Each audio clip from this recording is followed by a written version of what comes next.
Good morning and Jai Shri Mataji. Jai Shri Mataji, Jai Luis. Shri Mataji. Daniel, Nice to thank meet you for you. inviting me. Nice to meet you again. And hello to all the people who eventually watching us. We continue our beautiful stories with Luis Garrido. Um, his experience so far, but slowly, slowly. And today, I promise you, we will reach the stage when we will talk about what Shimataji said about William Blake. So, Luis, please tell us Thank you. uh, Yes, everything you first, know. meeting mother for the first time was something very special, of course, for me, because that's the first time I met mother. And I don't know if I told you already that before meeting mother, I had met Sri Mataji's photograph only. That's all I had. Did I tell you about that? Yes, in the So, window. exactly. So then one day my mom went to a public program of Shri Mataji, and she returned home very late in the night. And by the time she was home, she woke me up. It was about 3 a.m. or 4 a.m. And she showed me the photograph of Shri Mataji. And she said, "This is what you have been looking for all your life. This is what you need," meaning the photo of Shri Mataji. But at the time, there was a little bit of a rift between me and my mom. We had made an agreement that my mom would never again talk to me about spirituality. This was a pact we had made. I didn't want my mom to talk to me ever again about religion. The reason for that is that my mom had visited some other false gurus. We all went to many false gurus, and my mom had gone to a certain false guru who had told her that Christ is just, one of many important people, just one of many, nothing special about him. There are many others, other great souls and greater than him and all that. And I felt I don't want to hear these things in case I lose my faith in Christ. So, Mom, we will not speak about spirituality ever again. That was the deal. But naturally, my mom is not bound. She can do whatever she wants. I'm a son. So that day she broke the deal and she brought me the photo of mother and told me very clearly, this is what you need. This is what you have been looking for all your life. And she gave me the photo of mother. I told her straight away that I don't want it. And she woke me up at 3 a.m. or 4 a.m. in the night. Please take that photo away from here because then I might not be able to sleep. I might be afraid of ghosts, because I used to be afraid of ghosts in the night. So I don't want the photo. My mom just ignored my request and put the photo on the bookshelves there. And so I slept all night with that photo. Contrary to expectation, instead of me having a terrible night, afraid of ghosts, sweating in fear and all that, because I had this terrible fear of ghosts. That's like a disease, having fear of ghosts. That's because at a very young age, in my childhood, my mom had taken me to see some witchcraft and some sorcerers and all sorts of exorcisms, all sorts of nonsense. And so I developed a fear of ghosts. And that was something that was terrifying. So I thought this is going to be a terrible night, but as it happens, having seen mother's photo for a few brief seconds, I fell asleep. It was the deepest sleep I've ever had in my life, no fear of anything. And another strange miracle happened to me for the first time, because in those days I was so desperate for meeting God, for meeting the Holy Ghost. This was the strongest desire in my life. I felt my life is at a great danger. I need a solution. The only solution has to be God. Only Christ or only the Holy Ghost can save me. So I was praying to Christ daily, with tremendous desire to meet Him and to meet the Holy Ghost. But of course, nothing ever happened. I could pray and pray and pray, but nothing happened. But that night, for the first time in my life, Christ appeared in my dream. So that's extraordinary already. But not only Christ appeared in my dream, but His words are very important. The words of Christ, I had learned and read the Bible in Portuguese, so now I cannot give you a proper biblical quote because I learned it in English and Portuguese, and I'm trying to now remember what the dream said. The words in the dream is that biblical passage where Christ. It's called. It's the judgment of the. It's a last judgment where Christ talks about a king is a parable, is dividing the sheep and the goats. and he sends the sheep to one side and the goats to the other side. So Christ starts by asking this question, or giving this parable to his disciples. What he says is like this. I'm paraphrasing, of course. I don't know the Bible by heart. So Christ says, "I was naked, and you gave me no clothes. I was hungry, and you gave me no food." That's how it starts. I got it the wrong way around. I was hungry, you gave me no food. I had no clothes, and you gave me no clothes. I was ill, you never came to visit me. I was in jail, and you never came to visit me either. And of course, the disciples of Christ, on hearing this parable, they say, "But Rabbi, or Master, or our Lord, we never did that to you. Why are you saying this to us?" And Christ replies, "Every time you do it to the least of my children, you are doing it to me." You see, so these were the words of Christ in that parable. And that's what I heard in my dream. I heard the voice of Christ telling me this message. And throughout the whole night, there was the voice of Christ saying those messages, with a very deep, deep, resounding voice. It felt like the mantra Om going all in the whole universe, the depth of the voice of Christ, And I woke up and those words were ringing in my ears. I could not erase the voice of Christ from my ears, I never saw Christ, the person. I only heard the voice, and I knew these are the words of Christ from the Bible. What is he saying to me at last, all these years praying, especially in the last year? I've been praying so intensively. And at last I get a kind of an answer, but I don't understand the answer, you see. And this only happened after mother's photograph came into my home. Mother's photograph entered into my room, and suddenly Christ at last is answering my prayers. So I woke up, and these words of ringing in my head. I was hungry, you gave me no food. I had no clothes, you gave me no clothes. I was ill, you never came to visit me. I was in jail, you never came to help me or to visit me. And the disciples replied to Christ, "But, O Rabbi, O Master, we never did that to you." And Christ says, "No, you did. You did that to me. In fact, you do it. Every time you do it to another, you do it unto me." So what have I done, you see? I feel like saying the same to Christ. I never did that to you, my Lord. But I know that this is not the correct answer. The Bible is telling me that this is not the correct answer. I must have done something. What have I done? I just couldn't understand. And the words were ringing in my head. That voice was like a magnetic voice, like the primordial Om, I would say. I don't have words to describe. And I couldn't speak. Those words were constantly in my mind. And suddenly I got an answer, you see. I know what I did. At last, I got the answer. My cousin was in jail, you see, for drug offenses, and I refused to go and see him in jail because he's a criminal, you see. And I told my parents the same. You should never go and visit our cousin in jail because he's a criminal. He was guilty of a crime, he was sent to jail, he's in jail, and let him be because he has to pay for his crime. And we should not visit it as if we are um, condoning crime or sympathizing with crime. We should not associate with criminals, even though it's a member of our family. That's the same. So my attitude was the opposite of what Christ was teaching, but I had no idea.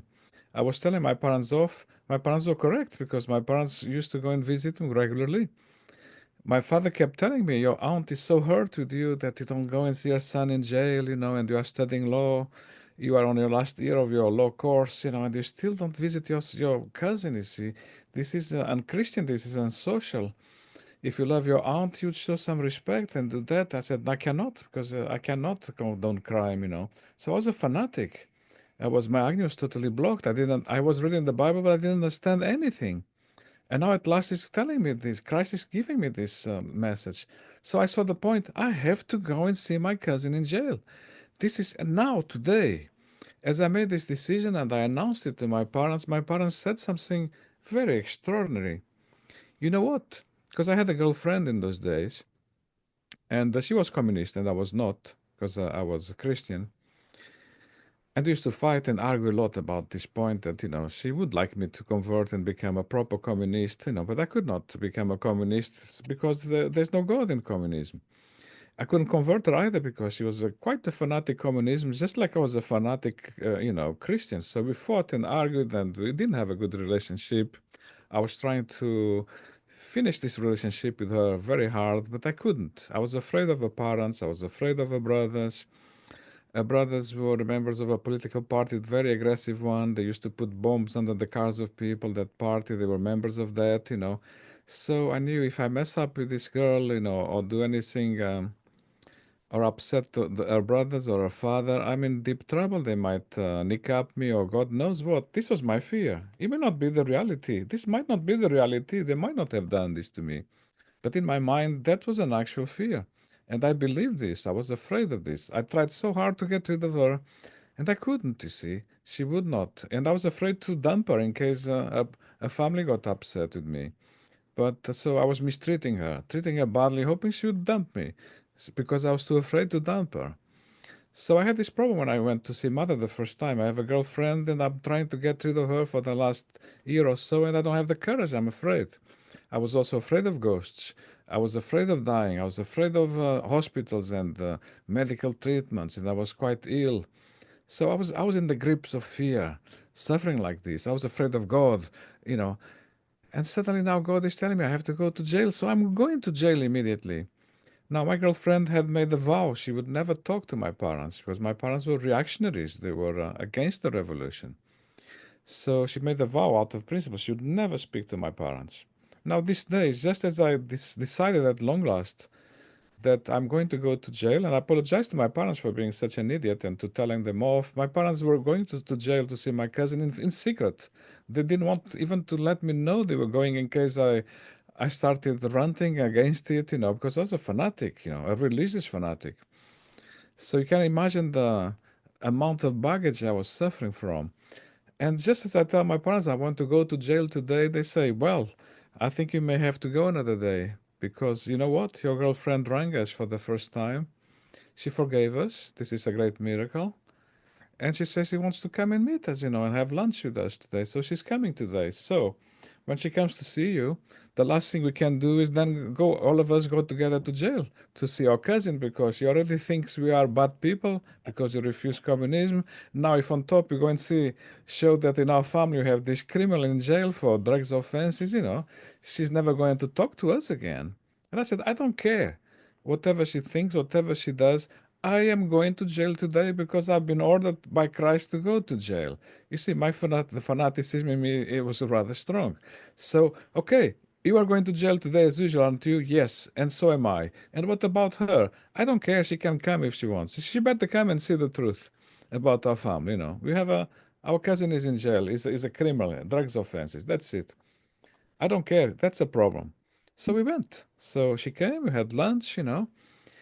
I had my epiphany. I understood I was wrong. I should have gone to see my cousin in jail. I was very coarse against my aunt. I had no compassion for this situation. My aunt was a good mother. She was visiting her son in jail. My parents understood that. I didn't understand anything. And instead, I'm telling them off for it. As if I know because I read the Bible, but I read the Bible, but I don't understand. I don't understand anything. I'm just a fanatic. And so, well, we went to jail. We saw our cousin, for the first time. And on the way back from jail, I decided to travel in my aunt's car rather than in my parents' car because the two cars went. And so I was traveling with my aunt's car, and my aunt said, "Now after this, we are going to see the lady Mataji, because we already saw her yesterday, like your mother saw her as well. She gave you the photograph. And this lady is so extraordinary, this lady Mataji, that the moment you see her, your heart will open. You'll feel the greatest and deepest love in your life ever. And what is more, she's the highest master of yoga that you can ever meet. You can never meet a greater master of yoga than her. She's from India. What? That lady, the photograph, she's from India. Yes, she's from India. She's the top master in yoga. And your heart will open. It's like an ocean of love, you see. I want to meet her now. But the problem is my girlfriend, she's atheist and she's a communist. She will not want to see her. So my aunt said, I think you better go and take your girlfriend home, because then it gets very late. She has to travel a lot in the night and cross the river in the night, take the boat in the night to go back to where she lives. So it's your duty to take her home. She came all the way to visit you and your family. Now, as a boyfriend, you have the duty to take her home safely. Don't let it get very late. Going to see Shri Mataji, the problem is that it will get very late. She cannot go and cross the river, go to the other side. She'll miss the last boat. So unfortunately, I think you have another duty. You cannot go and see the Lady Mataji today. But I said, no, I am going to see the Lady Mataji. But she will refuse probably. I don't care. She will have to go and see the Lady Mataji as well, because this is the top expert in yoga, and I'm not going to give up this chance in my life. She will have to come.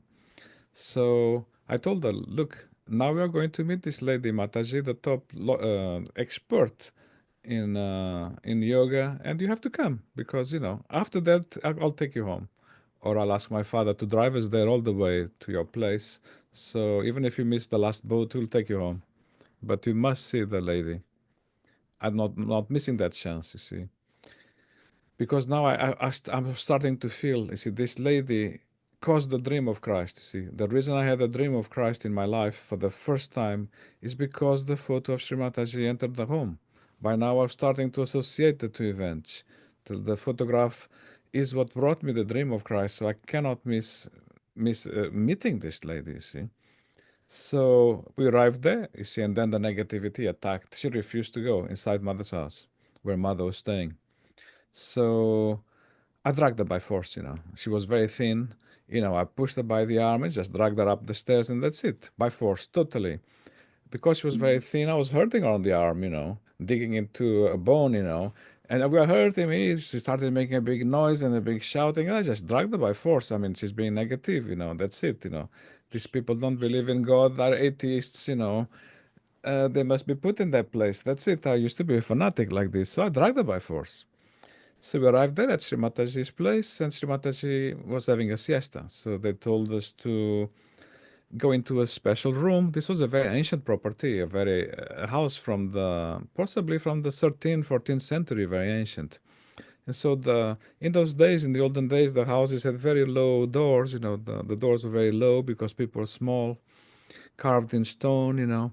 There was some rooms going to the basement. So we went to a little room to a basement with no windows and just a small little door that you had to kind of bend down to go down the steps into that room like a little cell. And we were there waiting for mother.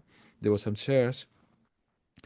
And mother was taking her time because mother was having a siesta. I was feeling a bit bored. I need some action. I see two people passing through, and I know these boys from the false gurus because I used to go to all the false gurus, and I know them from there. And I could see they are in charge. They are running the show. So I need to speak to them because I know these guys. So I got up of my place, went to speak to them, and they denied knowing me. They denied ever having gone to those false gurus also, meaning they don't want to discuss such a negative stuff now when mother is just in the room sleeping, talking about false gurus. It's very inauspicious, gives bad vibrations. I didn't know any of that. You say, what? Now you don't know me. I know you. I told them their names and everything. You met so many times, you talked so many times. And now you are telling me you never went to that guru, but you were there. I know, you see, they were denying, like Peter denying, you see. The cock will crow and you'll be denying, but I know you were there, and then so was I. What is this? And they just left me like a negative fellow and went to hide in their rooms. And I went after them to challenge them. As I went after them, that's when mother came out of the bedroom, you see. Suddenly, mother came out of the bedroom, and I recognized her from the little photograph my mom told me, you see.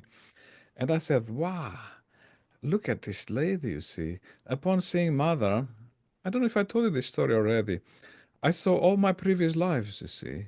In a matter of seconds, I had a vision where I saw all my previous lives. And in those lives, this is a split of a second, this vision, you see. But it's so detailed that I saw all my previous lives. And in each life of mine of the past, there was a lady in the air, like an angel or a great deity, something like this, something divine.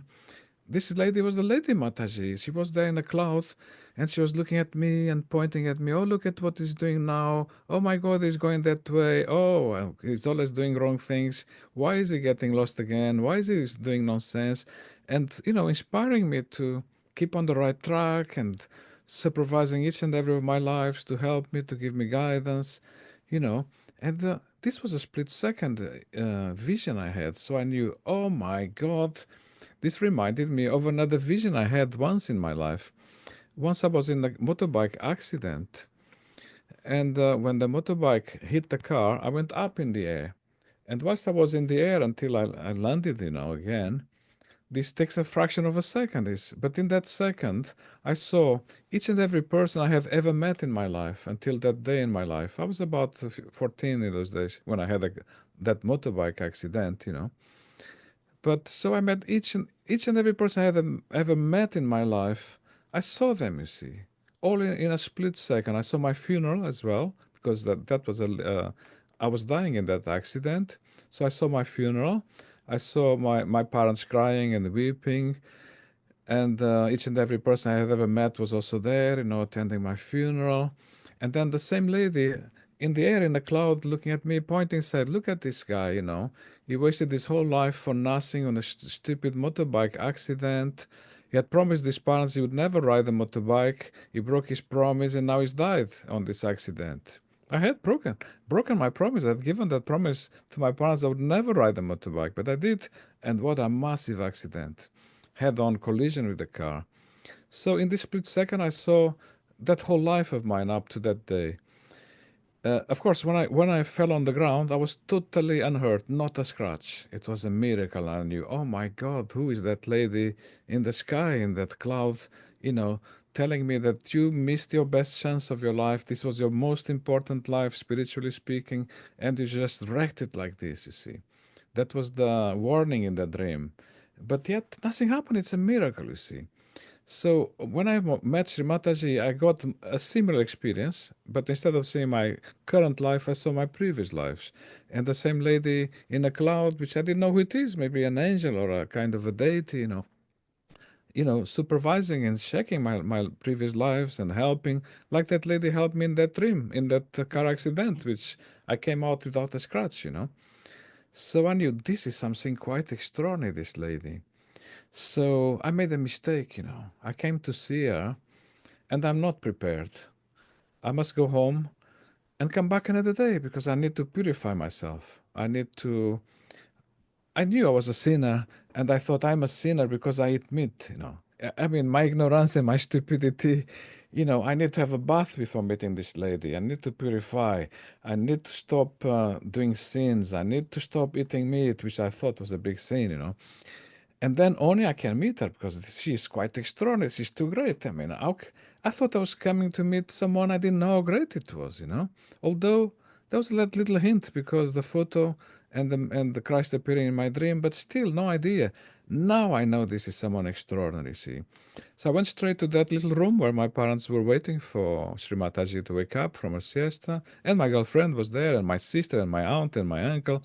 We had come as a family because you had gone to see my cousin first in jail, and then you all came to see Sri Mataji. My parents and my aunt had already seen Sri Mataji the day before, so they had been invited to come to our house to see her again.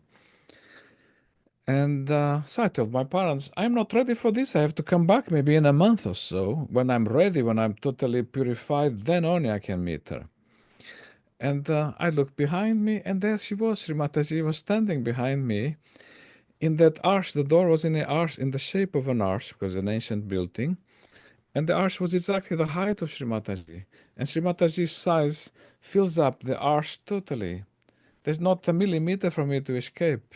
And there was no window either, because this was a subterranean room going down into the cellar. So how am I going to run away? I want to run away, and mother is blocking the way, and she points at me and says, "Sir, please sit down." So I sat down, of course.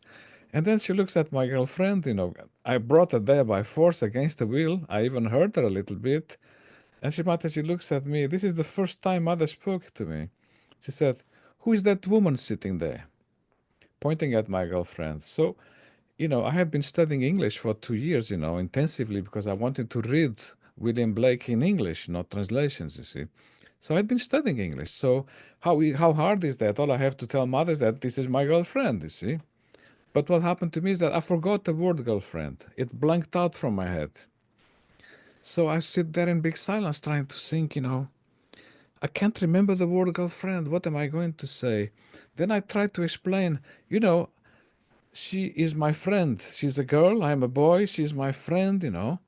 Do you understand? And mother said, no, I don't understand, mother said. And then the Sahajogis came to help to translate because it's an awkward situation, you know. And mother said, no, there's no need to translate. For him, he can translate, you know. Because I had been studying English for 2 years, you see. Apart from what we learned at school, I had taken private lessons and gone to the American Institute to learn English, you know. So there was also the British Institute, but I went to the American Institute, you know, it's a small course there, much smaller than the British one.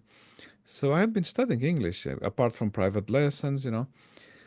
And I can't remember the word girlfriend. It disappeared from my head. At long last, the word appears in my head. Oh, it's a girlfriend. It's my girlfriend. Do you know? And mother said, no, I don't know. In fact, that word does not exist, Shri Mataji tells me. What? The word does not exist? No, there's no such thing as a girlfriend. The word does not exist in my vocabulary. You know, in my vocabulary, mother explaining to me, the word girlfriend doesn't even exist. It's a false concept. There's no such thing. And then mother asked me this question, you see. So I said, what? Because mother does not believe in that word. I can't even remember the word. This is extraordinary, you see. And then mother asked me, do you love her at least?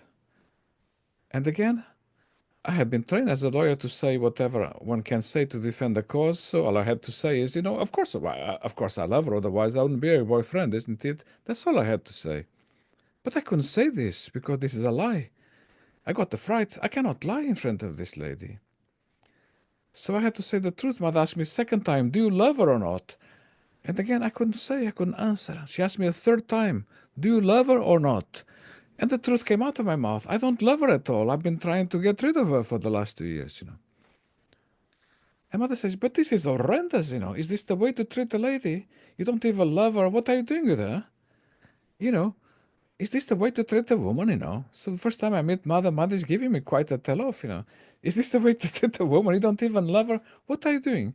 You have two options only. You either marry her or you put an end to this. It is very indecent, very gross relationship. I said, wow, that's a good start, you see. I felt terrific, you see, because I said the truth, you know, in front of my parents, in front of mother. I don't love her at all. In fact, I want to get rid of her. I've been trying, but I'm too afraid. I'm afraid of her parents. I'm afraid of her brother, especially. So mother's giving me the courage to do the right thing, you know. This is quite a tremendous authority mother's talking. And then mother said, all right, there's this lady there. I'm going to work on that lady, and you can come and translate. I said, wow, fantastic. Mother's inviting me to be the one who translates while mother's working on that lady, you know. She was doing a workshop, you know. And mother told me, you translate to her to say the mantra that I am my own guru. Tell her to say that 10 times in Portuguese. So again, I thought this is not true because she's not her own guru. So I cannot say it. See, I cannot, if something happened, she's crazy, I cannot lie now. I think this is false, so I cannot say it. So I told her the mantra, say the mantra, I am not my own guru in Portuguese. So the lady started saying the mantra, I am not my own guru 10 times. I am not my own guru. I am not my own guru in Portuguese. And Shri Mataji looked at me, what on earth did you tell her to say? Vibrations are appalling, you see. I told her to say the mantra, I am not my own guru. And Shri Mataji looked at me, oh, I see. Well, you see, these gurus you have been going to, you know, that's true. If you go to those gurus, you don't become your own guru. But Saj Yoga is different, you see. Here, because I give self-realization, you will become your own guru. You have that power. You can become your own guru. So this is the truth in Sahaj Yoga, although it's not the truth out there with those false gurus. So you can tell her to say the mantra, I am my own guru. Now tell her to say the mantra in Portuguese 20 times. I am my own guru. So the lady said the mantra now 20 times. I am my own guru. I am my own guru. And mother was working on her. Mother worked several chakras, and then when it came to the Vishuddhi, mother told me, now you tell the lady to say the mantra in Portuguese, I am not guilty at all, 16 times. Again, I said, this is very wrong because I'm a Catholic, you see, so of course she's guilty, you know. Original sin, you know the original sin and everything. She's guilty. She cannot say I'm not guilty. She has to say I am guilty. So I told her to say the mantra I am guilty 16 times. This is how good I'm such a great translator that I'm a nightmare, you see. And the lady starts saying the mantra, I am guilty, I am guilty, I am guilty in Portuguese. And mother is supposed not to know the language, but mother tells me, wow, what have you done now? What have you told her to say? I told her to say the mantra, I am guilty 16 times. Mother says, all right, well done. I know you are a Catholic, you see. So according to Catholicism, that's correct, but this is not Catholicism, you see. I'm giving self-realization. I'm removing all the karmas. I'm removing all the guilt. All your sins are forgiven. So this is the truth in Sahaj. And I just felt it. Mother is saying the truth. What authority? This is the truth. I can say it. So I told her the mantra. Mother said, tell her to say the mantra now 32 times, Not 16, but 32 times. Say the mantra, I am not guilty at all in Portuguese. So the lady said the mantra and the blockage went, the vibrations are flowing, everything is fine. And I felt such a privilege that mother gave me this opportunity to be so near her while translating because I could feel the energy coming from mother. It was something so blissful, so powerful, so wonderful that just to be this near to mother, maybe 1 foot distance I was standing from mother, I felt I can't even go any near to mother because that it's like mother is in a spiritual armor of protection, you see. She's totally holy, and the aura of vibrations is emitting, and the coolness and the fragrance and the whole thing is just divine. So I said to myself inside, thank you, Mr. Blake, for inspiring me to learn English, just for this opportunity to come this near to this lady. This is the most extraordinary experience. Just a question. So I believe it's the first time when you told us that you were interested in William Blake since those times. I Two don't years remember. before meeting mother. Before meeting mother, I became very interested in William Blake. Okay. And William Blake changed my life straight away. After seeing these paintings, and I started reading, and I already knew a bit of English because they teach us a bit of English at school, but not enough to read the prophecies and the books and the poetry properly. I could only understand a little bit. The books, I had some translations, some things like this, but still, it was not the same. I wanted to learn to reading William Blake in the original because I was crazy about William Blake and I loved seeing the pictures in the books. And that is why I decided to learn English. But because I did that, at least the great blessing is that now I can be this near this lady, talking to her, and the bliss of it. It was the greatest spiritual experience of my life. Too. At that time, I had never had a greater experience in my life than when I was standing there next to Mother translating. This was the highest for me ever. Of course, Mother gave me that vision, in a glimpse, in a second, a split second. I had that vision, but this is something extra because now Mother is clearing me out. Mother is already telling me to, have the courage. If you don't love this girl, you stop this relationship. So Mother is already liberating me from this attachment, this slavery, this fear, even fear of dying. They might kill me, our parents, but I made my resolution. Even if they kill me or the brothers attack me or nick up me or whatever, I'm gonna put an end to this relationship. I'm gonna be free, you see. So this is the beginning of my freedom.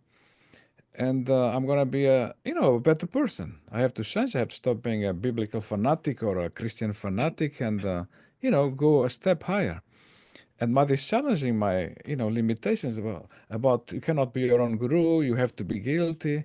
Mother challenged all those things, and I could feel it also that, the new mantras are much better than my previous conceptions. This is the truth now.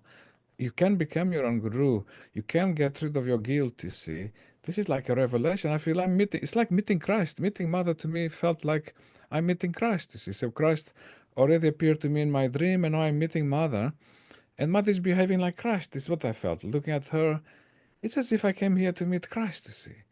I'm glad I went to jail. If I hadn't gone to jail, I would not have come to see Mother. I didn't know this. I thought Mother was living in Portugal. I had no idea that the next day Mother was going away to Spain, and from Spain she was going to back to England. So this was my only chance to meet Mother. So it was an emergency. I had to realize who Mother is very fast. It's my only chance. Next day Mother is going away and never back to Portugal.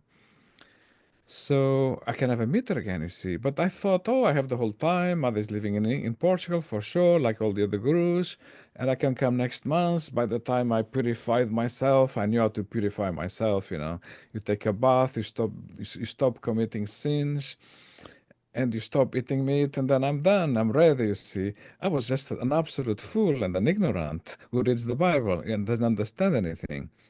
But now Mother is opening my eyes at last. So I said this prayer inside. Thank you, Mr. Blake, for inspiring me to learn English because this was the highest moment of my life. But there were highest moments more to come because when you meet Mother, there's always another high moment with her, you see. It's non-end. So Mother gave a speech, to all the people that come to see her again, a talk, She gave collective realization again to everybody, like How she many does, people? How many people were there except your family? Were uh, I think other in Portuguese people? yes, people who met Mother before, because Mother had already given two public programs. So Yes. some people had already met Mother. They were invited to come to see her again because next day she was going away. And so there must have been 30 people there in Yeah. total. Mother felt the biggest room actually was her bedroom. So she invited all of us, let's go into Mother's bedroom and Mother will give us a talk in her bedroom. So Mother sat on her bed and we sat on chairs. So all the chairs were brought to her bedroom. It was the biggest available room in that house. She sat on her bed and she gave the talk. She gave the collective realization. And then after she decided she was going to work on each and every person. So she worked on each and every person. So now it's my chance to be worked on by Mother, you see. So the first person Mother worked on was my girlfriend, you know. Mother took compassion on her, and Mother worked on her for a long, long time. I was on that queue. Mother said, make a queue, make a queue, and I'll work on all of you one by one. So he made the queue, and I was the first on the queue with my girlfriend. And Mother told me, sir, and this is bad news when Mother calls you sir, sir, you go back to the end of the queue. So I had to go back to the end of the queue, and I went. But then I was so interested to know what Mother is saying to my girlfriend. I couldn't resist, so I came back again to the front just to hear, like a spy. I want to hear what Mother is saying to my girlfriend. Mother did not want me to translate now. She asked the Saj Yogis to translate, not me. Because now this is between Mother and this girl. So I'm out, but I'm there like a spy. I'm listening, you see, because I understand English. And it took a long time. Mother was working on her. And then because Mother saw me, she said, are you aware this girl cannot have children? Mother tells me. Oh, really? I didn't know that, of course. I mean, I thought she had a bad stomach because she was always big pains here. I thought, bad digestion, bad stomach. No, no, I mean, this is more serious, she cannot have children. She has so many complications in the liver and all these organs, she can't even have children. And but Mother said, but don't worry, I can fix this. I can fix her, I can cure her. And Mother worked on her for a long time. And then Mother then said, I think I fixed her totally. Now she can have children, she's fine. So Mother blessed her, you see. This an atheist comes to see her by force, dragged by me. I treat this woman, I really treated her badly, by the way, because I wanted her to dump me. I was afraid to dump her, and I wanted her to be the one who dumps me. So I had to really treat her like very bad treatment I used to give her. I mean, the things I did to her, appalling. But she wouldn't dump me, you see, and I was afraid to dump her. So this is the prison, you see, and Mother broke that prison. Then Mother took pity on her. She may say she's an atheist, but Mother cured and treated her all the same. And she showed respect for Mother, which surprised me, you see. In front of Mother, everybody feels respect. It's something extraordinary. I thought she was going to misbehave because she's atheist, but she behaved well. So, in the end, I was always coming to the front of the queue because I don't want to miss my chance to be worked on by Shri Mataji. I want Mother to work on me and to give me this workshop, you see. But every time my turn came up, Mother said, sir, you go back to the end of the queue. And so I had to go back to the end of the queue. I'm in the dog's house here. This is my first time I meet Mother. She gives me a big tell off about this is not the way to treat a woman, you see. And then she sends me to the end of the queue. I thought I was a great Christian, but I belong at the end of the queue. All right, so I went to the end of the queue. And then my turn came up again. And behind me, there were the people again. And mother said, "Sir, you go back to the end of the queue." It was written. I had to be the last person mother works on. In fact, I was the most caught up person there. No one was so badly off. I mean, after all these false gurus I went and witchcraft, my mom took me to witchcraft from young age and sorceries and witch and exorcisms and the whole lot. I was raving mad, really. I was the most caught up person in the whole place, and I thought I was the greatest, of course, naturally. And I knew the Bible, and I'm always reading the Bible, and I talked about spirituality like a great priest. And yet, I was studying law at the Catholic University on top, not the best place to study law, but there I am, studying law at the Catholic University. I was so caught up, it's unbelievable. And go back to the end of the queue. So I went. So I was the last one mother worked on, and it's not fair because if mother worked on me, everybody had to wait 4 hours until the job is done because this is not going to be a quick one.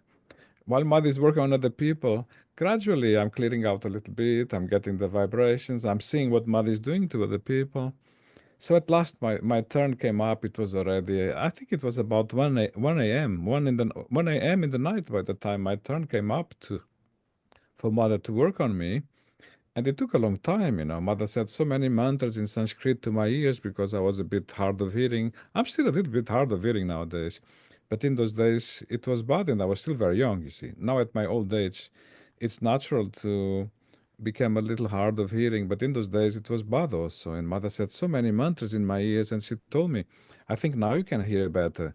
Can you hear better? Yes. I mean, I was amazed. Yes, I can hear much better. In fact, only I'm now 66-year-old, and only this year I decided to use some hearing aids sometimes. Today, I'm not wearing hearing aids today. I only wear it if it's a very noisy place. Like if you go to a restaurant, there's a lot of noise, then I put the hearing aids. So still today, I mean, I can hear, but mother worked on my hearing. I was wearing glasses, and mother said, "Now you can take your glasses," because she was working on my agnia. Then she said, "Can you see clearly now?" Yes. I can see better than with the glasses, in fact. I put the glasses on to check. Oh, that's worse. I see better without my glasses. So I left the glasses there. I don't need these glasses anymore. But while mother was working on me, without telling me, she did the neck crick. Boom! That it's a kind of treatment mother does, twisting the head very fast to one end and boom, big neck twist. And the whole Vishuddhi opens up. And I felt, wow. I thought mother had broken my neck. But I don't care because I felt such bliss when mother did this neck crick to me. It was sheer bliss. I was turned, mother told me to kneel down in front of her with my back towards her. So I didn't know it was coming. Mother put her hand in my forehead and in my head and boom, big click. And I said, wow. It was like the energy gushed up. It was sheer bliss. And I said, goodness, she probably broke my spine, but this is terrific, you see. I don't care. And then she did the neck crick in the opposite direction. Boom. And I said, okay, now that's it. I'm done. But goodness, it was so blissful. It was extraordinary. I don't care. Let her break my neck. This is fantastic. I don't mind.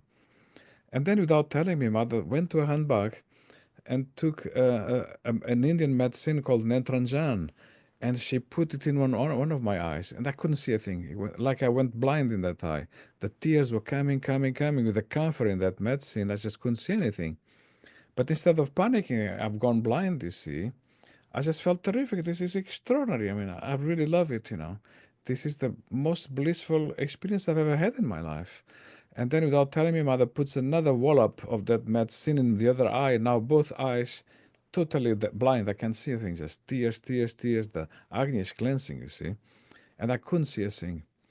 So that's the neck crick plus the netragen on both eyes. And I said, wow. It was quite an incredible experience. It was total bliss. I felt like a new person. And then, of course, the tears stopped after a while. And suddenly I felt, this is when mother told me, now put your glasses on and check. I actually can see better without my glasses. So this is phenomenal, you see. So I was the last person mother worked on. And so I didn't want to go home without shaking hands with mother. I saw some people shaking hands with mother, and I said, this is amazing. I want the same. I must shake hands with this lady. You see, this is the highest privilege. I'm not living without shaking hands. So I also waited, all my family, and they all shook hands with mother. Mother was there by the door before he went home. And I also shook hands with mother. And when mother shook hands with me, it was such an experience. It was extraordinary. I felt the whole thing coming up again. I said, wow. And as this happened, the Kundalini came up again so strong when mother shook hands with me. I said, mother said to me, would you like to come and see me tomorrow before I go to Spain? If you come very early, you can see me before I go to Spain. By now, it must have been even later than 2 o'clock in the morning, you know. And mother said, come and see me tomorrow, but don't come too late, you see, because mother knows I fall asleep and I get up very late usually, you see. I'm quite a sleeper. I can sleep for hours and hours, so I'll probably not wake up, and by the time I wake up, mother's gone. So I said, make sure you don't come late or I will be gone, you see. And I said, okay, I'll come very early, but I don't want to wake you up also to come so early and to wake you up. So can you tell me what time I should come? And mother answered, I already told you when you come. You come early, but not too late. You can come early, but not too late. Yes, but I used to argue a lot. So, but can you tell me the exact time? And mother said, no, I already answered your question. You can come in the morning, not too late, and it'll be fine. But how do I know if I'm not coming too early and waking you up, you see, and disturbing you? I don't want that. And mother looks at me because mother already answered my question 3 times. I'm a stubborn, argumentative person, you see. And mother, that's it. No more answer now. I've had my answer. So I tried a different route, you see. I thought I'm very smart. So I asked mother, Shri Mataji, what time do you get up in the morning? Me, mother said. You want to know what time I get up in the morning? I get up at 4 a.m. I cannot sleep at 4 a.m. I have to meditate. I get up every day at 4 a.m. and meditate.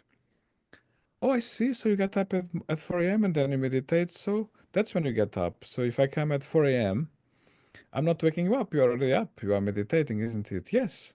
Good idea. So shall I come at 4 a.m.? And mother said, why not? Come at 4 a.m. You are most welcome. Go ahead. Come at 4 a.m. This is the Maya. Mother now is giving me an appointment to meet her at 4 a.m. So I said, okay, that's a deal. I'll come at 4 a.m. It's already 2 a.m. And I still have to go with my parents and drive her all the way to the other side of the river to take her home. Then I have to go home. I need to have a bath, because I cannot come and see Shri Mataji again without having a bath and dressing properly, wearing a proper suit, because now I know she's important, you see. So that's what we did. We dumped the girlfriend on the other side of the river where she lives. Came home. I had a quick bath, quick shower, and there we go. Very fast. I jumped on my motorbike. It's almost 4 a.m. now. By now, it's getting very late, and I need to be to see Shri Mataji at 4 a.m. I thought so. That's how I understood things. That I was a madcap. I thought my appointment is to see mother at 4 a.m. So this is why I jumped on my motorbike and I started riding like a madcap at fastest speed I can. And the motorbike stops, no petrol. God does not want me to drive like a madcap on a motorbike. I almost died on a motorbike, had that accident. Now I'm driving like a madcap to arrive and see mother at 4 a.m. and the motorbike runs out of petrol. And I don't have my wallet. I left home in such a rush, no wallet. The motorbike runs out of petrol in the middle of the city, and I have my meeting at 4 a.m. It's almost 4 a.m. now. So I said, you know what I'm doing? I'm gonna run all the way there. I know the way because Shimataji was staying in a house which is next to the most important church in Lisbon. It's called the Sé Cathedral, so I know where Mother is. It's next to the Sé Cathedral. I know the route. It's quite a long way to run. It's all the way down, and then have to go up the hill, running, very, very steep hill to the top of the hill, and that's where the church is, the most important cathedral in Lisbon. And Mother is staying in an ancient house there. So I know the way. All I have to do is run. I even forgot I couldn't run. In fact, I couldn't even walk. I was so ill I couldn't walk. If I walked more than a few minutes, I had to stop and rest. That tells you just how ill I was. I had been like this for a year. A big problem, you see, and I was afraid to go to the doctors in case they send me to a surgery or something like this. Fear of the knife, fear of the medicine, fear of ghosts, fear of dying, fear of the boyfriends, of the brothers of the girlfriend, fear of the parents of the girlfriend. I was in a mess and fear of ghosts, and spiritualism and all this. And I decided to run. I forgot I can't even walk, leave alone run. But I don't know what happened to me. I ran all the way, and I arrived there at 5 a.m. I was very disappointed to be late. It's 5 a.m. and here I am at mother's door. I knocked and knocked and knocked and knocked and nobody answers, you see. Naturally, it's 5 a.m. Just how mad I was raving mad, you see. But I knocked and knocked. I cannot miss this meeting with the lady Mataji, you see. At last, someone opened the door. That was a Sagiogini, Maria Amelia, from Switzerland, but she had come to Portugal to organize the meetings. And she opened the door and she looked at me. Who are you, you see? Because I looked really crazy, dressed in a nice suit with tie and shirt, with a helmet in my hand and totally drenched in sweat. I mean, the suit was dripping, the shirt was totally wet, the tie was totally wet. I had never run like this in my life. And I couldn't even walk, so you can imagine how sweaty I was. But I said, what happened to me? I can't even walk, and now I'm running like a hero, like a super athlete. This Hajj yoga is miraculous. Now I want to see this lady even more, you see. This is extraordinary, but I look like a madcap arriving like this, all drenched, you see. And this Maria Mela looks at me, and I look at her, and I say to her, how come you are still in your pajamas? Don't you know the lady gets up at 4 a.m.? And she looks at me, what's wrong with you, Have you gone mad or what, No, on the contrary, I'm here to see the lady. She told me to come at 4 a.m. It's already 5 a.m. and you aren't even dressed, I'm all dressed in a suit and everything to meet her. I didn't realize I looked like a madcap. I take my helmet, the hair is all up in the air. I look like a total madman, like a ghost, you see, from another planet.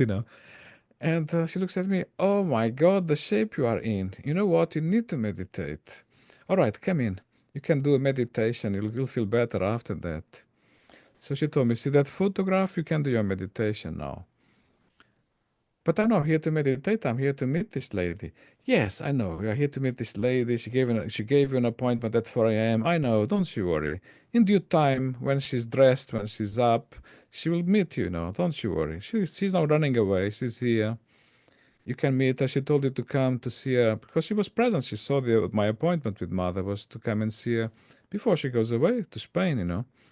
She had to take a flight to Spain that morning, late in the morning.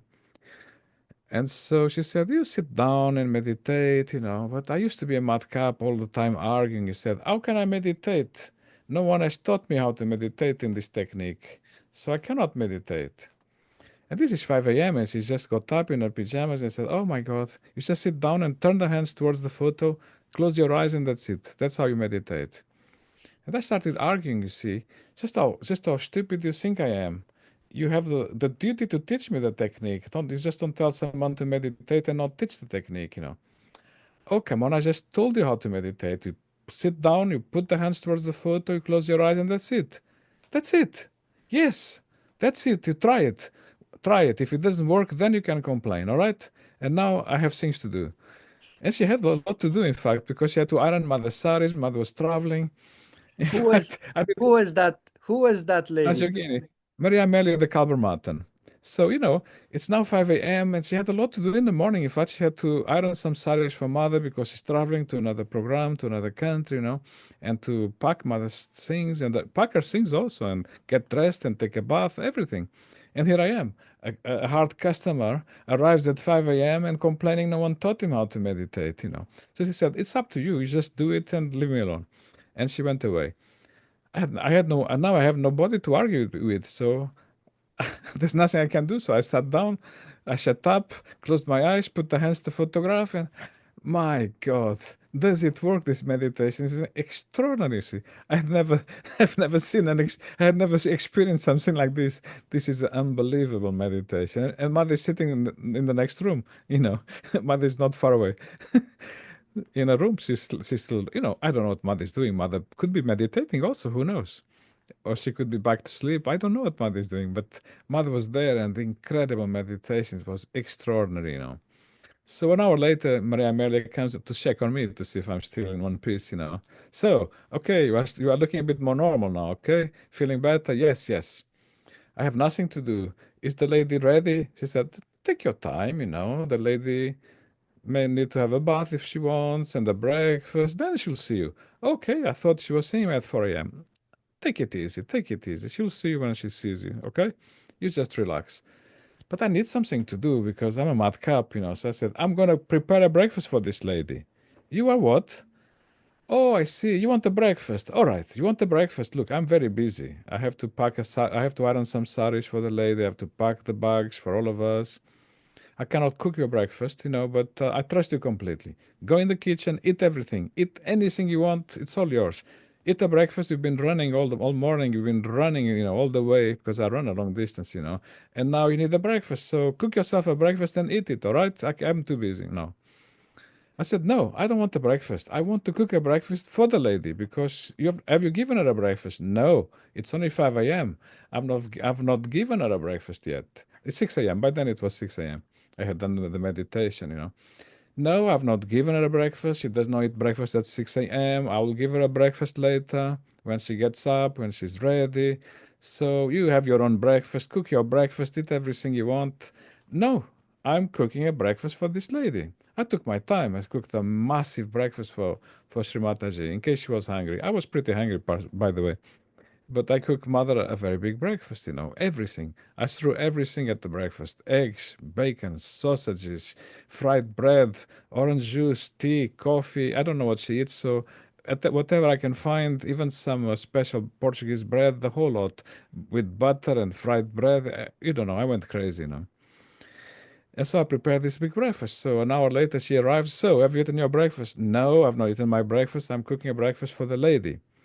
And then she tells me, but she only eats half a pear for breakfast, you know. That's the breakfast. That's the only breakfast she eats, you know. What? Is that your breakfast? You give her a half a pear? Yes, that's what she wants, you know. I give her what she wants. She wants half a pear for breakfast. And now you've done that tray. It's ridiculous, you know. Half, She half a what?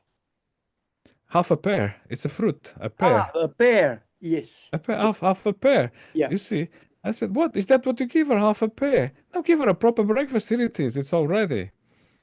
No, I'm not giving her that breakfast, you know. You have it. I don't want it. It's for the lady, you know. I cannot eat it. I made it for her, not for me. Oh my God, this guy, what to do with him? So, all right, I'll show her the breakfast. Because by then, mother had started talking to Maria Amelia also.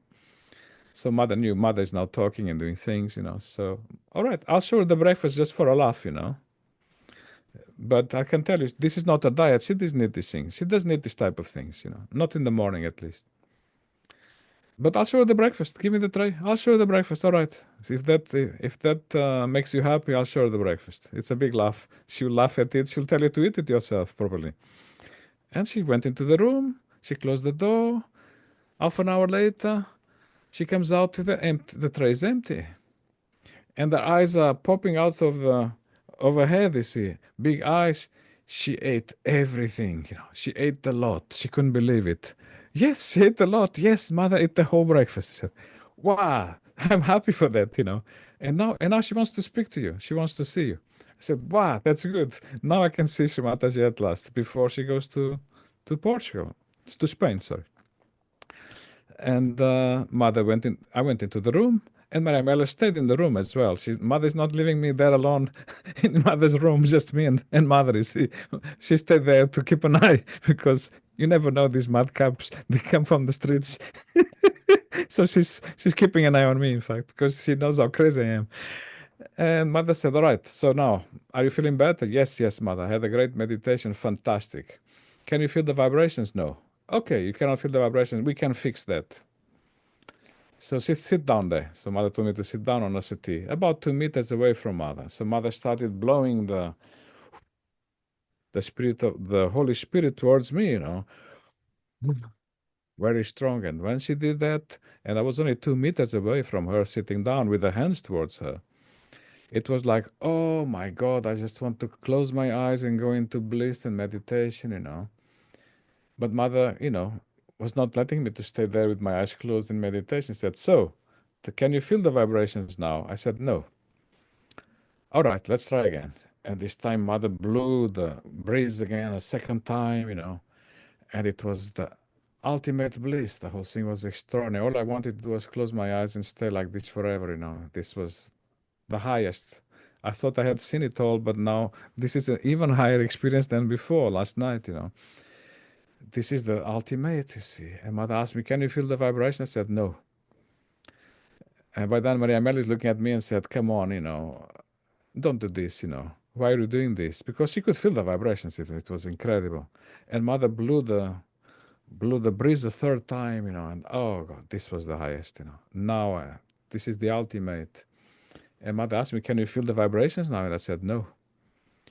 By now, Maria Amelia lost it with me, you know. Come on, I mean, is this the way to behave, you know? Why you are being so difficult, you know?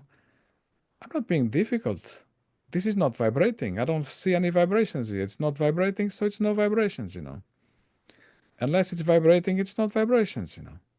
And mother heard us talking in Portuguese. Mother is not supposed to know the language, but mother said, okay, I can see there's a problem with translation here, isn't it? Yes, yes, I think there's a problem with translation. I said to mother, there's no vibrations, you know. It's not vibrating. I don't see any, the room is not vibrating even. And I said, no, if the room is not vibrating, you know, this is not like vibrations in Saj Yoga does not mean the room will shake and move, you see. Vibrations is this feeling of bliss you are feeling, the cool breeze of the Holy Ghost you are feeling on your hands, above your head, around your whole body. This is vibrations. Can you feel that? Yes, I can feel that. So mother looked at Maria Amelia, see, there's no need to get angry, you know. It's just a problem of translation, you see. Mother saw me having lots of translation problems, you know. So this was another translation problem. So then mother said, see, now you did your meditation 1 hour. You can feel the vibrations. So why don't you come to the airport with me in the car? You are most welcome. I couldn't believe my luck. What? I'm invited to go in the car, sitting next to mother, you see, to go to the airport with her. You know, sitting next to mother or being near mother is the ultimate bliss. This is the highest experience. You know? I mean, I was jumping with joy in my heart. Oh my God, yes, yes, I want to go to the airport with you, mother, you know. Not mother, I didn't call her mother, it's just Lady Mataji, you know. I want to go to the airport with you. Thank you so much for inviting. I really want to go, you know. All right, you come along. So later, of course, there was some packing, you know, suitcases have to be packed and everything prepared for mother to go to Spain. And then gave a little help. I even gave a little help to take the suitcases to the boot of the car and everything. I'm anxious to go with mother in the car, you know. Everybody got in the car, the driver, there was another Saj Yogi in the front. Maria Amelia sat in the car next to mother, and there was a free place. That's my place. So I opened the door and I asked mother, can I come in? Mother said, yes, yes, come along, you come along. And as I go, enter the car, a dog gets inside the car and sits next to mother, taking my place. A big dog. That dog belonged to the driver, you see. And the dog used to sit on that place in any case. So the dog also had the right to sit there. And now, this I'm back to the end of the queue again. Now the dog has more priority than me. Don't tell me I cannot go. The dog is gonna take my place. Mother told me I can go in the car with her, and the dog is there. And I'm looking at mother, and mother knows what I'm thinking. I'm lower than a dog here. You see, this is a problem. You see, I'm learning my lesson. I'm learning my place. You see. So mother took pity on me, and she tried to drag the dog out of the car for me. You see, but every time mother did that, the dog did a noise of onto mother's hand. You see. And I said, this lady, she's not even afraid of the dog. The dog might eat her hand off, you see. I'm also afraid of dogs, by the way. I was afraid of everything, you know. And now this dog is gonna eat her hand off, you see. And mother's not afraid, you see. What a power, you see. And then mother picked up the dog by the collar and dragged the dog out of the car, you know. And the dog again went to mother's hand, telling mother, I'm coming also. The dog is taking my place. The dog is not giving me a place, you see. And mother tried the third time, and by then, you know, I thought this, I mean, 3 times mother did this to the dog. She's gonna lose a hand here. I said, mother, please, oh, please, madam, I just call mother, madam, you know, don't do this, you know, don't do this, you lose your hand, you know. And mother said, you are right, you see. The dog also loves me, you see. The dog wants to come also. This dog has also recognized me, you see. So, why don't you take the bus, you see? And I said, all right, that's my place. The dog will go next to mother. I take the bus. I'm okay with it. I forgot I didn't bring my wallet, by the way. With the rush, when I rushed with my motorbike ran out of petrol. Here I am. So mother told me to go to take the bus. So I went to the bus stop, you know, to take the bus.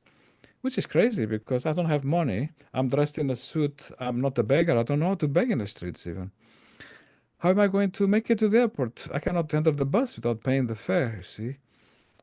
I don't know how to beg. But mother told me to go by bus, so I went to the bus stop like a crazy person. I sat there on the bus stop. And the buses are coming and going, and I'm just sitting there, in total bliss, in absolute bliss. Mother put me in my place, I go by bus, the dog goes by car with mother. The dog also recognized mother. This is my place. I go by bus, and I'm sitting there in bliss.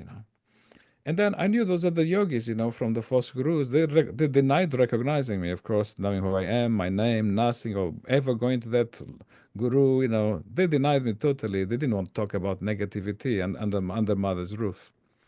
They had their reasons, you see. So they appeared there. They sat. One of them appeared, and I said, "There you go. Here you are at last. So you also are you going to the airport? Yes, that's why I'm here on the bus, like you, to go to the airport to say goodbye to mother." I said, "That's fantastic. I'm gonna borrow the bus fare from you, all right?" "Yes, yes, no problem." And he opens his wallet. He didn't have enough money even for his own fare, leave alone mine. I said, "This is ridiculous." So we both sat there on the bus stop, the two of us, no money for the fare, just waiting for the bus. But the vibrations were amazing, and it was blissful and it was paradise, just seeing that, sitting there in peace. I had never felt like this in my life. It was the highest experience again. Here I am sitting on the bus stop to go to the airport with no money to go to the airport for the bus fare. And I feel like incredible. This is the ultimate. I don't want to go anywhere else. This is where I want to stay. I'm here now. Mother told me to take the bus. I'm here. And that Saj Yogi is there with me, also without money, you see. And we just sat there. Later on, a third Saj Yogi arrives. I also knew him, of course. And I said, "Can we borrow the bus fare from you?" "Yes, yes, of course. You are going to the airport." "Yes, we are also going. We're all going to the airport to see mother, to say goodbye to her." "Okay, you can borrow the bus fare from me. I'll give you the money." He opens his wallet. He hasn't got money even for his own fare. He also didn't have money. I mean, what is happening to all of us? Are we all crazy or what? Three people now, now we are kind of such yogis or realized souls, sitting there on the bus stop with no money to go to the airport to say goodbye to mother, you see. This is like La La Land, you see, but it's amazing, it's incredible. And there's no other place on earth I wish I was than that place. This is where I felt I must be. Because I want to go to the airport, my desire is strong. And I said, this is a bit I cannot understand this situation rationally. To me, this is new. I'm new to Sahaj. So I asked these people who have been in Sahaj before me 2 years. They had been in Sahaj for 2 years. They knew me. They never told me about Saj Yoga because they thought I was a madcap. So they felt there was no point telling this guy about Saj Yoga. You don't want this guy in Saj Yoga. I was quite offended. They denied me. They never told me about Saj Yoga. They had been doing it for 2 years.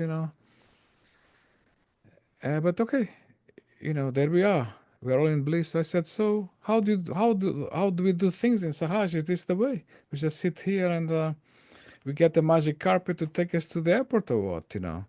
They said, no, no, it's not like that. Saj Yoga, God does everything. Mother does everything. Vibrations does everything. Is this how we go to the airport now? It's just the vibrations take us there. Absolutely. The vibrations do everything. The vibrations will take us there. I said, wow, that's amazing. In my mind, I thought maybe there's a magic carpet in this Saj Yoga. We go on this carpet and we go to the airport. You never know. I mean, I've seen so many crazy things in my life. This is this is the latest now.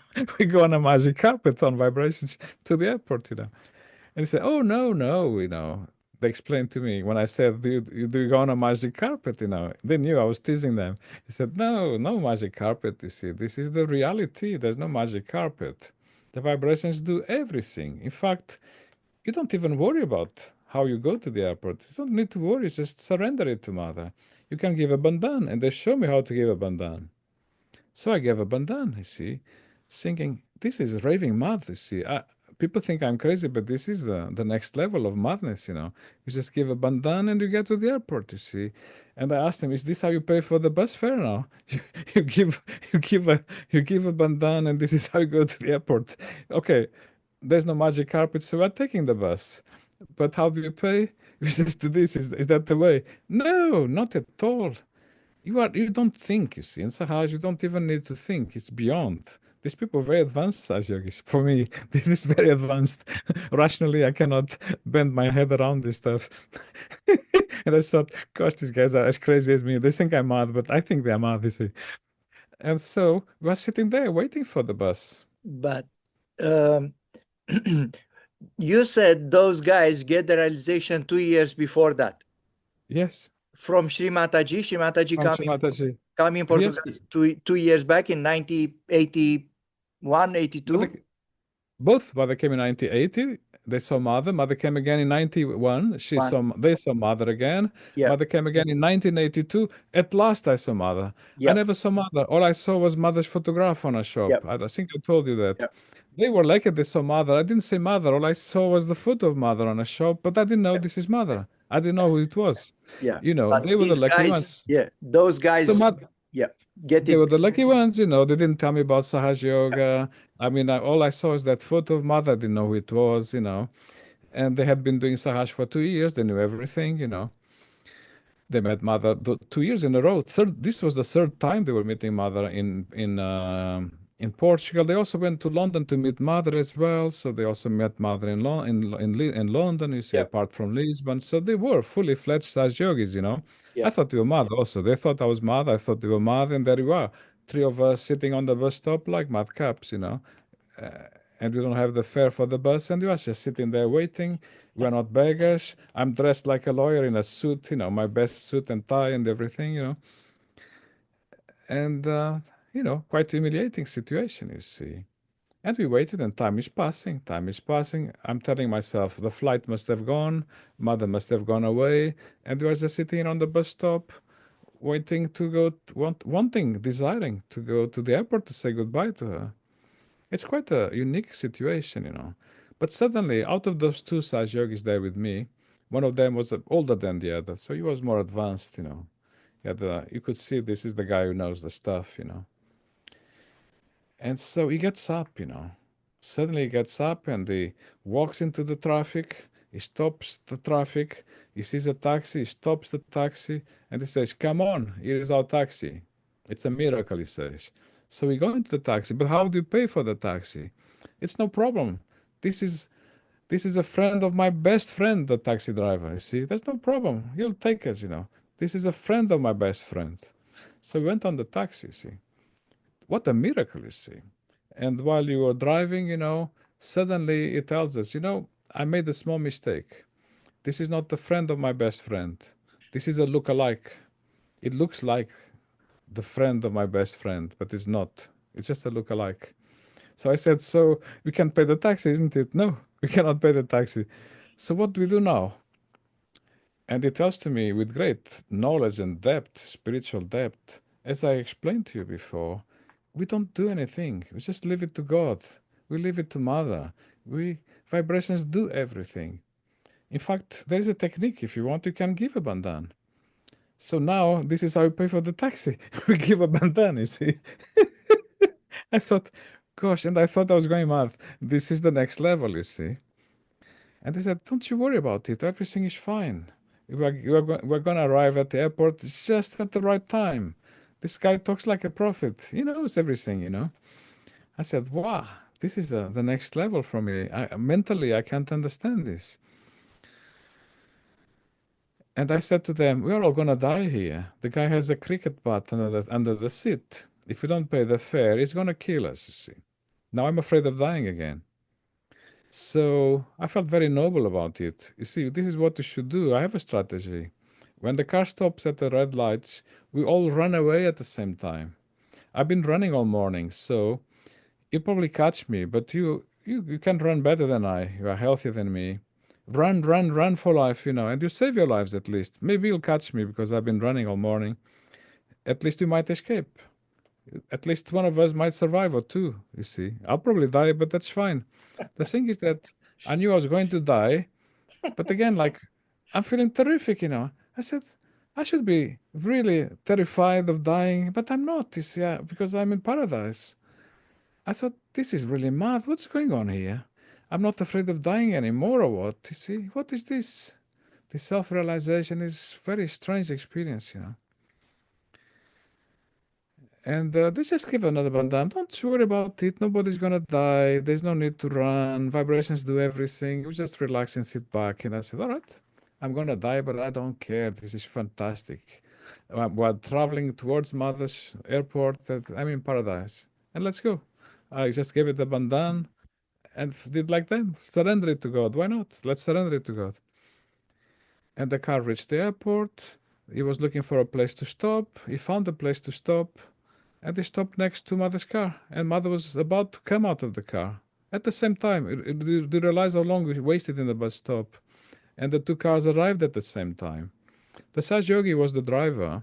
He was a new driver, so he was a very slow driver. He didn't know the route properly. The taxi driver, he came long after Mother departed, but because he knows the shortcuts, how to avoid the traffic, he arrived there exactly the same time as Mother, you see.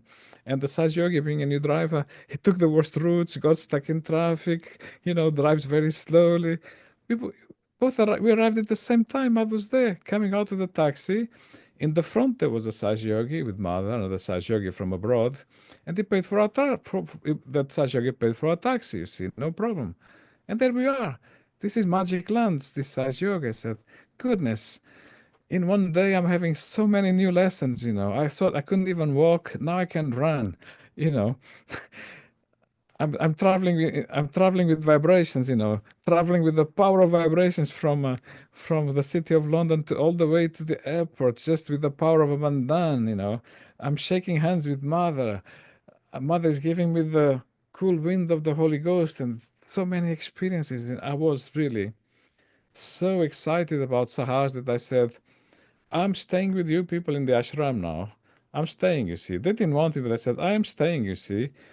You just lend me a sleeping bag or a blanket. I'm staying with you. I want to learn everything about this yoga. So I said goodbye to Mother at the airport, and then I travel in the car. Now there's space for me. I travel in the car next to the dog, back to the ashram.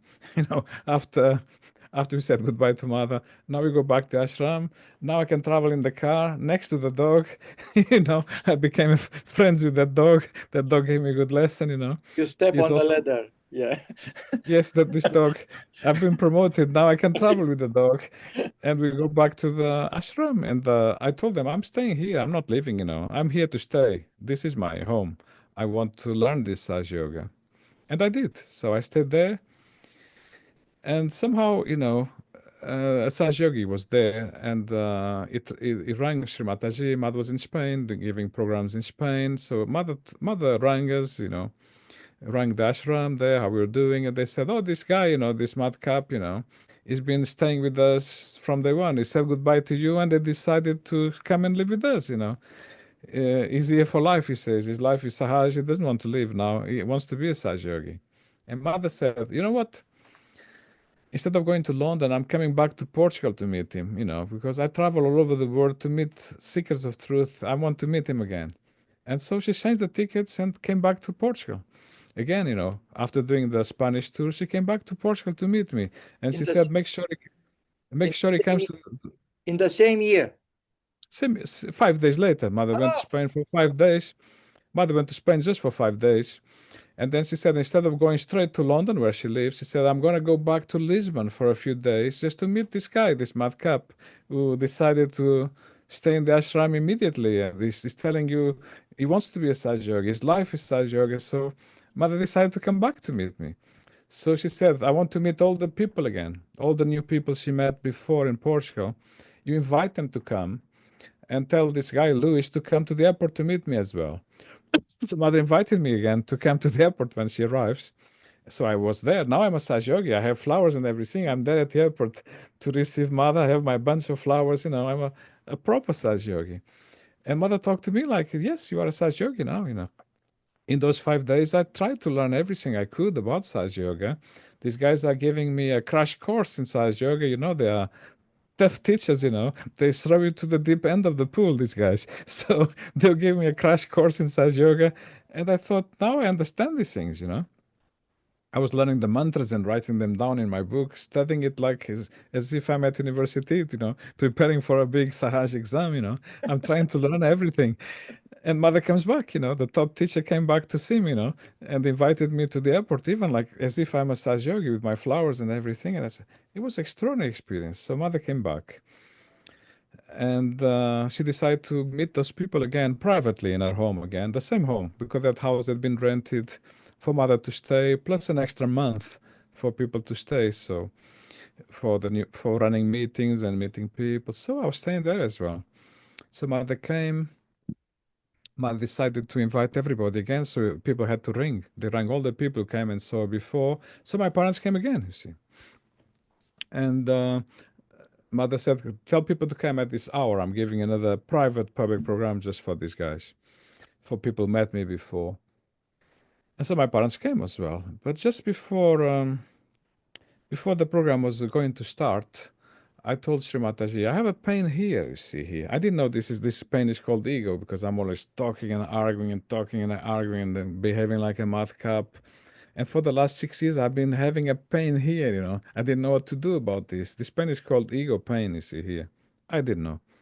So I told Mother, I have this pain here. I mean, do you think you can take it off?"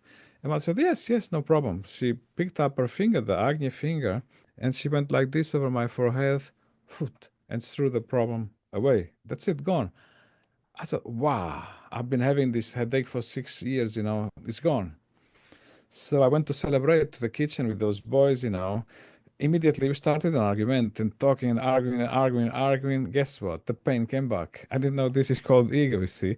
So I went back to see Shri Mataji. You know what? It's not working. It came back, the pain. This is the complaints department. I'm very good at at the complaints department. Mother, this is not working. Do you have a stronger technique? Because I need this to go forever, not just for a few minutes. Yes, yes, I understand. I said, Mother, do you have a stronger technique? Your stronger technique, please. I said, well, I have a stronger technique, but you have to rub my feet. Are you all right with that? Absolutely. I want to rub your feet. Yes, yes, yes. So mother sat down and I started rubbing mother's feet. And mother is waiting for the new people to arrive because there was a meeting that been mother had called the people to come back to see her. So people are starting to come little by little. People tend to arrive late. So mother was in no rush to start the meeting. It was already gone beyond the hour for the meeting, but mother is still taking her time. So I'm just there on the floor rubbing my mother's feet. Then I see my parents arrive. Okay, my parents arrived, and here I am rubbing mother's feet. They must think they know I'm crazy in any case, so they've seen it all from me. So fair enough, it's gonna be fine. They know I'm a bit mad, so it's gonna be okay.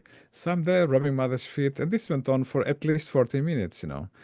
And while this was happening, I don't know, my head was exploding. This was a new dimension. I thought I had seen it all in Sahaj, but after 5 days in Sahaj, mother has another trick up the sleeve. This is the ultimate. Rubbing mother's feet is the highest, really. I cannot describe the feeling inside the whole experience, especially the way I was caught up and the way there was so much in me to clear out. So, yes, my head was totally exploded. That headache disappeared forever, you see. So, while this was happening, my parents didn't like that, seeing me there on the floor on my knees rubbing her feet because they felt afraid, you see. So, my father gave me a big slap on the back. And he said to me in Portuguese, of course, "Okay, let's go. We're going to get out of here now, all right? You've been here long enough for 5 days. It's time you come back home, all right? Enough of this. Now you come home with us."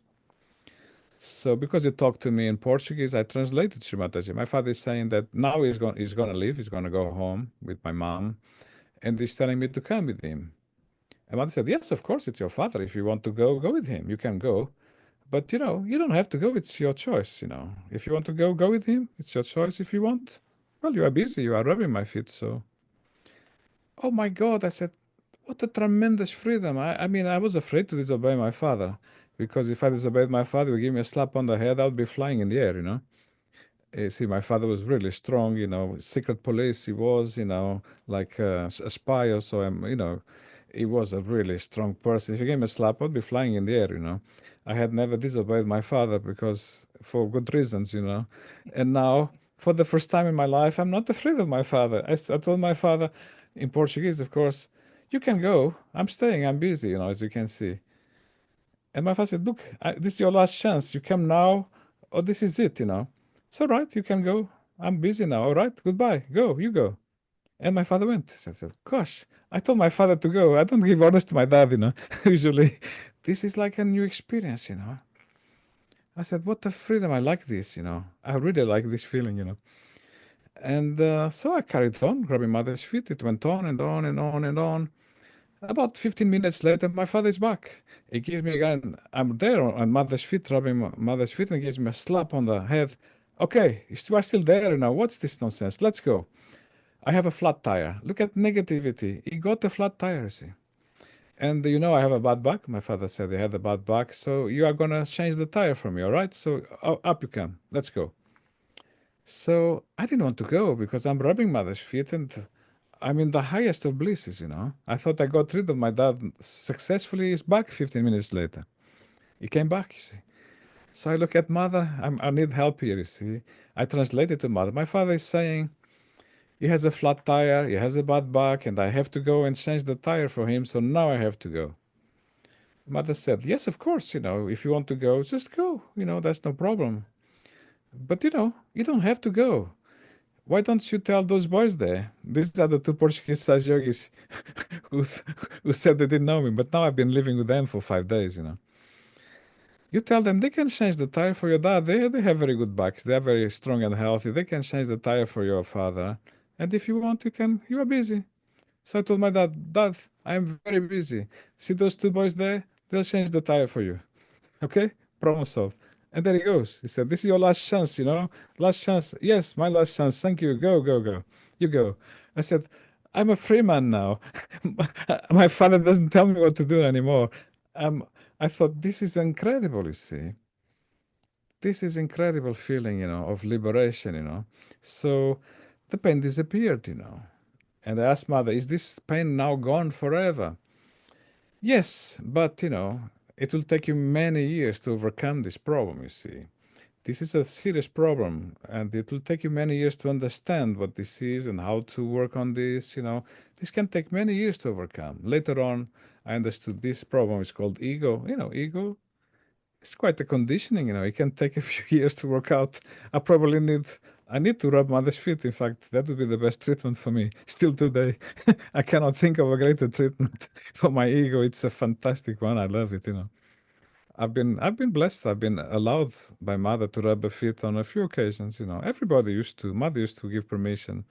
Especially people like me who are very caught up. It's the strongest technique. I needed that, you know. Mother does not need it, you know. I needed it. I wanted it. So I've been allowed a few times to rub mother's feet like everybody else in those days. And I got lost now where I was going with this story. But there you go. I mean, I had said very little about what is like to meet mother for the first time, you know.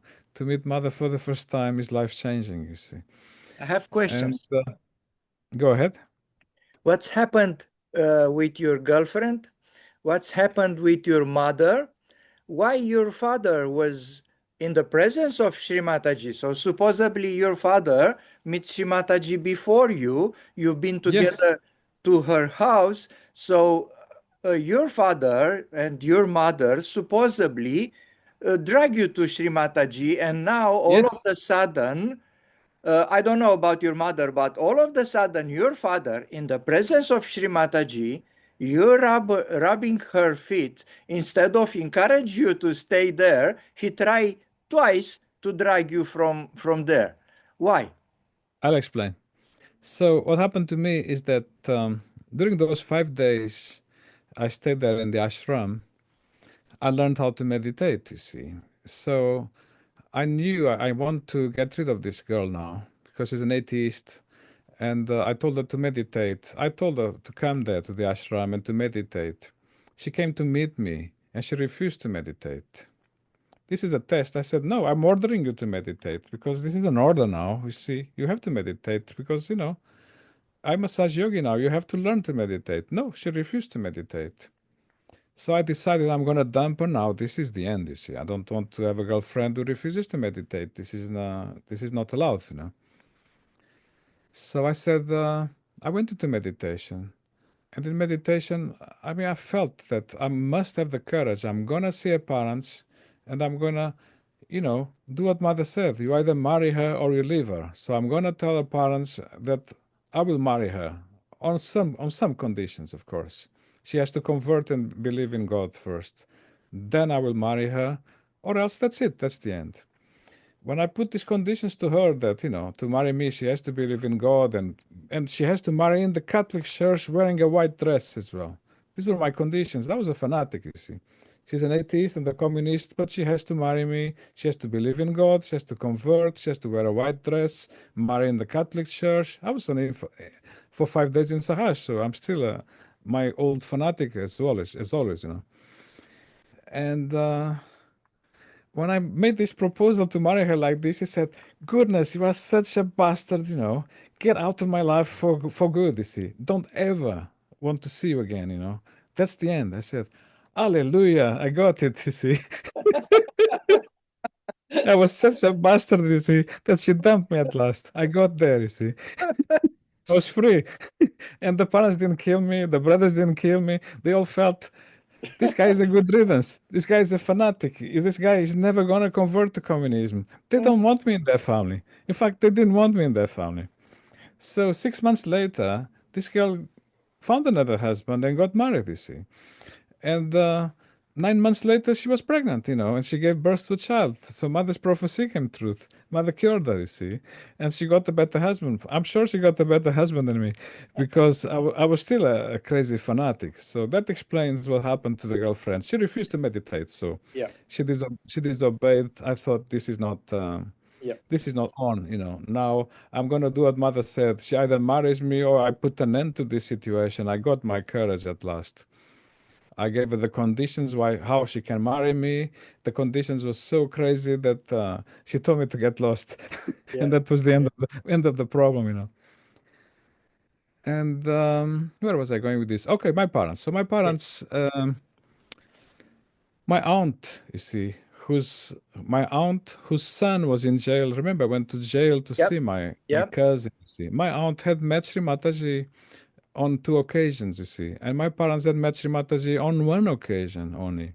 A public program. So my aunt saw Shri Mataji twice. My parents saw Shri Mataji once. My mom thought that this is extraordinary, and she wanted me to come as well. And she brought me the photo of mother to my bedroom. When the photo of mother entered my bedroom, for the first time in my life, I got a dream with Christ. I mean, I had been praying to Christ and reading the Bible, but nothing, no answer, nothing ever. You see, at last Christ appeared in my dream when the photo arrived. You see, so my parents had only met mother once, really, and they took me there, but they were not expecting me to stay there forever because I didn't return home. I stayed living there forever, and I told them, "This is it. I'm a Saj yogi now. I'm not going back home. I'm staying in the ashram, and goodbye." I also said goodbye to the girlfriend. End of this. I'm starting a new life now. I'm a free man now. All my fears are gone. I'm not afraid of ghosts anymore. It's just a little. I was still a little bit afraid of ghosts. I'll tell you that later. So that more or less wraps up, the situation with my aunt. yeah, yeah, So my aunt asked Shri Mataji to give self-realization to her son, to help him to overcome drug addiction, you see. yeah. So Shri Mataji made an exception, and she gave realization to my cousin remotely at distance without meeting him in jail. Wow, wow. So when I met Shri Mataji, the first time I met Shri Mataji, Mother told me, this is another thing Mother told me when I first met her. In the basement. No, because I met first mother in the basement for a few minutes, and then we went to the bedroom. Yep, You see, yep, first I met her in the basement. She told me off for treating a woman like this. I dragged her by force. I was yep, hurting her, a bit. I was a bit crazy. So mother said, "This is not the way to treat a woman. Treat a lady. This that." She told me off. What is this boyfriend thing? You don't even love her. This is very, very obscene. This is totally gross. You are with the woman. You don't even love her. What are you doing? There's no girlfriend. This is a very impure, gross relationship. So you either marry her or you stop it with her completely. So mother is putting me on the right path of God, straight away. But another thing she told me, because my aunt was there, you have to go and see your cousin in jail. When mother told me that, I was so proud of myself because I got the order from Christ to go and see my cousin in jail. Yeah. So I said to mother, I've been to jail to see my cousin today for the first time. I was so proud of myself. What an achievement. Said, go there again. You've been there already? Right. I want you to go there again. Now you go there and you raise this Kundalini because I already gave him realization from distance. Now I want you to go in and raise this Kundalini. Okay, this is the first time I met him. Mother. Mother is telling me to go to jail and raise the Kundalini of my cousin. At this point, I don't know how to raise Kundalini. I don't know anything. But Mother is a prophet. She knows that I'm going to learn how to raise Kundalinis. So she's already telling me what to do. You go and meet your cousin in jail, you give him, you raise his Kundalini. Mother already gave the realization. But I never went to jail to meet him again because there was another miracle, you see. Uh, there was a new president being appointed and he gave a presidential amnesty. That's a tradition. A president, when he gets elected, he gives presidential amnesty. Now, my cousin did not qualify for the amnesty because he had too many offenses for that. But my aunt, told the lawyer, my aunt had faith. She told the lawyer, apply all the same. I know it doesn't qualify, that's what the law says, but I don't mind. I pay for the fee. You do the job. She instructed the lawyer, you apply for him to be released under the law of that amnesty. It doesn't matter if he qualifies or not. I have faith. They might do a mistake, or the judge might might have a different opinion from the lawyer. You never know. And it happened. It was a miracle. It didn't qualify at all. I knew the law also. It doesn't qualify. I told my aunt, why are you wasting money with the lawyer? He doesn't qualify. But my aunt had faith. And guess what? Either mistake or divine blessing, my cousin was released from jail. So he came to meet me to my home. I invited all the Saj yogis to come to my home because by then I was visiting my parents. I had to go and visit my parents to get my pocket money. Of course, I was living there in the ashram with the Saj yogis, but I'm still going home for a visit to get my pocket money, because I need it. So I invited the Saj yogis to my place to meet my cousin so we can raise this Kundalini. And we raised this Kundalini, and the vibrations were incredible. What a tremendous job. Mother gave realization to my cousin remotely. And the job was done. All you had to do was raise the Kundalini, and wow, incredible, so easy. Anyway, that I think that concludes my experiences for now. Do you mind if you take a break now? Can we No, take a break? no, no, no, I don't mind. Let's say goodbye to our viewers for this first part of the last of our meeting. And we don't promise you anything because we don't know whatever will happen. So